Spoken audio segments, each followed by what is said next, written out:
حضرت عائشہ رضی اللہ عنہا دا خپل غلام ته حکم کوي د څه حکم کوي د قرآن د لیکلو حکم ورته کوي چې قرآن ولیکه. نو چې کله دا غلام لیکل کوي او د آیت تر ورسي حافظوا علی الصلوات والصلاة الوسطى د آیت تر ورسېدو نو حضرت عائشہ رضی الله عنها وتوي چې والصلاة العصر پکې ولیکه. د لفظ عصر اضافه دا پکې ولیکه. نو لفظ عصر دا خو د قرآن مجید جز نه دی، دا خو صرف بطور تشریح چې دی دا سیوا شو، بطور تشریح بیان شو.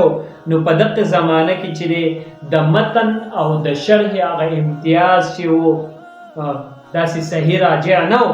مطلب د خبرې دا دی چې دا استعداد نو حاصل چې کم متن دی کم شرح ده. نو چې په دغه ځکه دا لیکل شوی دغه غلام د لفظ عصر اضافه کړی و. نو ظاهره خبره دا ده چې په نورو مقاماتو کې به هم دغه شانی کېدو شو، او چې کله یو دغه رواج عام شوی وي نو بیا به د قرآن مجید د متن او د احادیثو د رسول الله صلی الله علیه وسلم دا به جدا کول دا به ډیر زیات مشکل وو، ډیر زیات تکلیف سامنا به بیا.